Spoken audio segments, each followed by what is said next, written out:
बाज की कहानी। पूरी दुनिया में पक्षियों की 10,000 से भी ज्यादा प्रजातियां पाई जाती है। सभी के वही दो पंजे, दो पंख और एक गर्दन होती है। लेकिन इन्हीं में से एक ऐसा पक्षी है जिसकी एक अलग ही पहचान है, जो आसमान का सीना चीर के हजारों मीटर ऊपर 120 की रफ्तार से उड़ता है, जो खुद के कई गुना अधिक वजन के शिकार को भी अपने पंजों पे दबोचकर उड़ जाता है।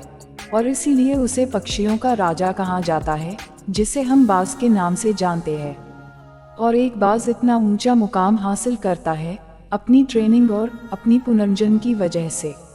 अगर आप भी इस दुनिया में एक मुकाम हासिल करना चाहते हैं तो एक बाज को बाज बनने का पूरा सफ़र आपको जानना बहुत ज़रूरी है, क्योंकि 25 से 30 की उम्र तक आने के बाद भी लोगों को रिस्क लेने से डर लगता है।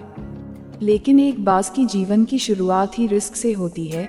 जिस उम्र में बाकी पक्षियों के बच्चे सिर्फ चींची करना सीखते हैं, उस उम्र में एक मादा बाज अपने बच्चों को पंजों में दबोचकर हजारों मीटर आसमान की ऊंचाइयों में उड़ जाती है, उसे ये बताने के लिए कि तेरा जन्म आसमान का सीना चीर के सबसे ऊपर उड़ने के लिए हुआ है, तेरा जन्म पक्षियों का बादशाह बनने के लिए हुआ है। जमीन से हजारों मीटर ऊपर ले जाकर मादा बाज अपने पंजों से उसे छोड़ देती है, और यहीं से शुरू होती है उसकी हाई रिस्क ट्रेनिंग। वो चूजा जमीन की तरफ तेजी से गिरने लगता है, थोड़ा नीचे आता है तो उसके पंख खुलने लगते हैं। नीचे आते आते वो अपने पंख फड़फड़ाने लगता है, लेकिन वो अभी तक उड़ना नहीं सीखा है। वो जमीन से कुछ ही ऊपर होता है, ऐसा लगता है कि कुछ ही सेकंड में उसका जीवन समाप्त हो जाएगा। लेकिन अचानक एक पंजा उसे अपने गिरफ्त में लेता है और वापस आसमान में उड़ जाता है। वो पंजा होता है उसकी माँ का, जो उसके पीछे उड़ रही थी।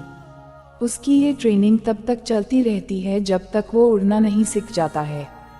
इतनी हाई रिस्क ट्रेनिंग होने के बाद इस दुनिया को एक बाज मिलता है।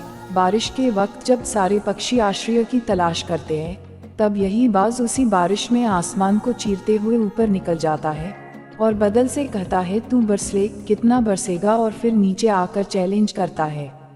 एक बाज की उम्र लगभग 70 साल होती है।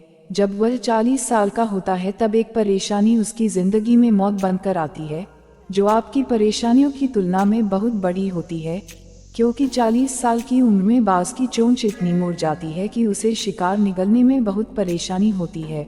उसके पंख भारी हो जाते हैं, छाती से चिपकने लगते हैं, जिससे उड़ना बहुत मुश्किल हो जाता है। उसके पंजे लंबे और लचीले हो जाते हैं, जिससे वो शिकार को सही से नहीं पकड़ पाता। अब उस बाज के पास सिर्फ 3 रास्ते होते हैं। एक, वो अपने शरीर त्याग सकता है। दूसरा, गिद्ध की तरह छोड़े हुए भोजन पे निर्भर हो जाए। और तीसरा, सबसे कठिन और पीड़ादायक रास्ता, अपने आप को पुनः स्थापित का, फिर से आसमान का सीना चीर कर उड़ने का। और वो इसी तीसरे रास्ते को चुनता है और अपने पास के सबसे ऊंची चोटी पे पहुंच जाता है। वहां पर अपना घोंसला बनाता है और फिर शुरू होता है परेशानियों को जड़ से उखाड़ कर आसमान में उड़ने का सफर। वह अपनी चोंच को एक चट्टान पर मार मार कर तोड़ देता है, लहूलुहान हो जाता है और इंतजार करता है नई चोंच के आने का। उसके बाद अपनी नई चोंच से अपने पंजों को काट देता है और फिर इंतजार करता है नए पंजों के उगाने का।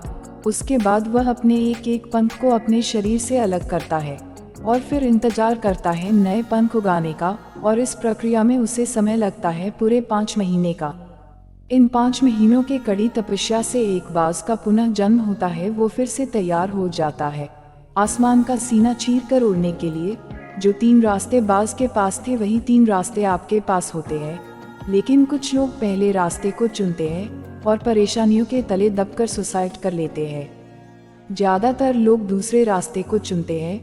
वो परेशानियों का बोझ पड़ते ही अपने लक्ष्य को छोड़कर एक नॉर्मल लाइफ जीने लगते हैं। और कुछ वो लोग भी होते हैं जो इस परेशानियों को लात मारकर अपनी मेहनत के दम पर बाज की तरह आसमान की बुलंदियों को छूते हैं। दोस्तों, बाज की यह ट्रेनिंग हमें बहुत बड़ी सीख देती है कि अगर रिस्क लेना पड़े तो लो कि अपने फील्ड में अपने आप को इतना ट्रेन कर लो कि उस फील्ड में आपसे ऊपर उड़ने के बारे में सोचकर लोगों के पसीने छूट जाए, तभी आप अपने फील्ड के बादशाह कहलाओगे। अगर वीडियो अच्छी लगे तो वीडियो को लाइक कीजिए, चैनल को सब्सक्राइब कीजिए और यह स्टोरी अपने दोस्तों को शेयर कीजिए। धन्यवाद। मिलते हैं और भी अच्छी स्टोरी के साथ। तब तक बाय, टेक केयर।